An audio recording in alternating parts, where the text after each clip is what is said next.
Welcome back. You're watching The Full View here on the SABC News channel. Thanks for staying with us. So, best-selling author and award-winning journalist Mandy Wiener has a new book out, The Whistleblowers. So the book shines a light on the raw, harrowing and devastating accounts of some of South Africa's whistleblowers who pay a huge price. Mandy Wiener joins me now live.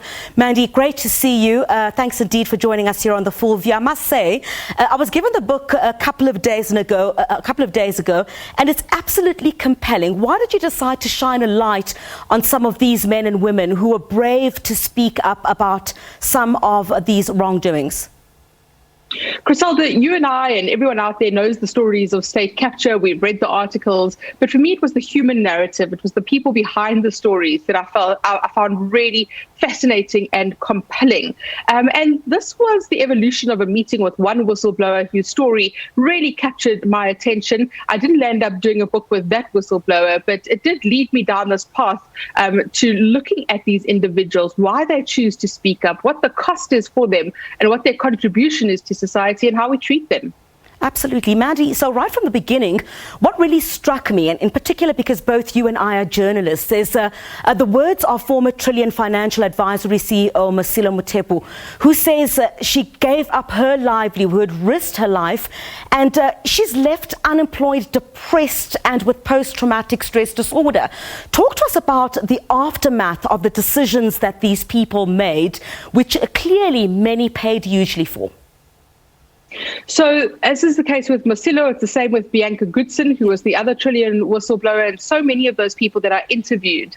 They are pushed to the fringes of society. They wear the scarlet letter W. They can't find employment. Many of them have got post-traumatic stress disorder, and their lives have really fallen apart because they've decided to speak out, to speak truth to power. And it's just not fair. We can't expect whistleblowers to come forward and to speak truth to power if power is going to constantly prevail, and this is going to be how society treats them. And that's the concern, in particular with the state capture whistleblowers that I spoke to.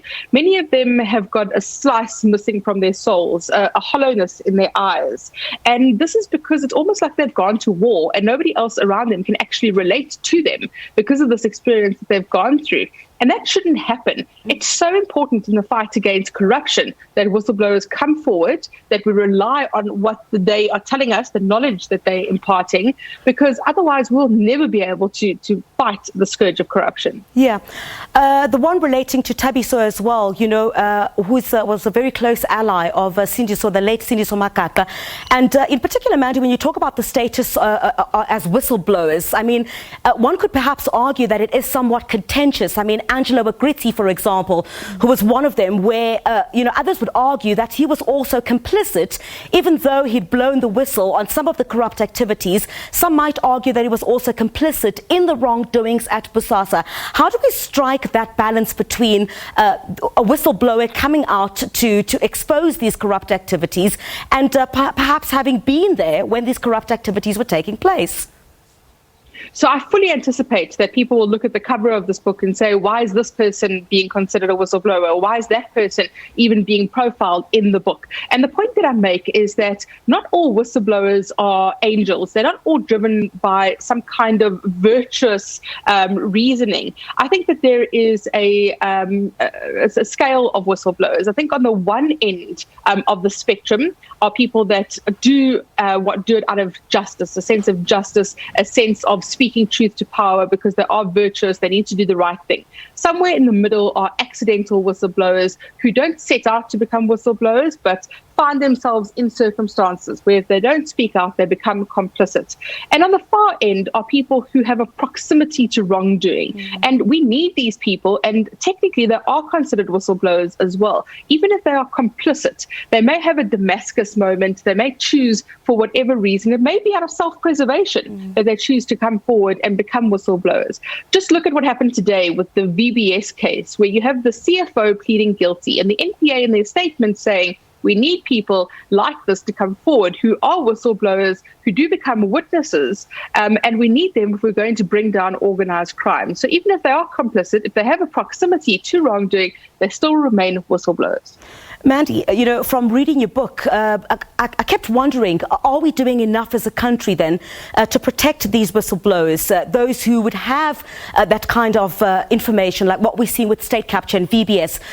Are we doing enough as a country to protect these individuals? Definitely not. And without fail, all the whistleblowers I spoke to said that the legislation in the country fails whistleblowers. We've got the Protected Disclosures Act, which essentially is an employment law, so it doesn't work in practice. Structurally, we don't have enough organizations to protect whistleblowers and to support them. And many of them have argued for various incarnations of either the False Claims Act, which we see in the US, or the kind of structure we've got in the Netherlands, where we have a whistleblower house, which is like a Section 9 organization.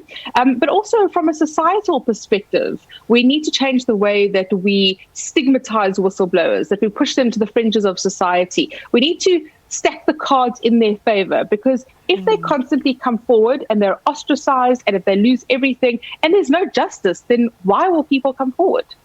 True, Mandy, and I think one of the words that comes to mind is a word that's often used to refer to them as impimpi, and I think that's something that you also refer to as well. Thank you very much indeed, Mandy. A great pleasure to have you here on the show. Mandy Wiener, award-winning journalist and author of her new book, Whistleblowers. Thank you very much indeed for joining us here on the show. Later coming up here on The Full View, we talk to the National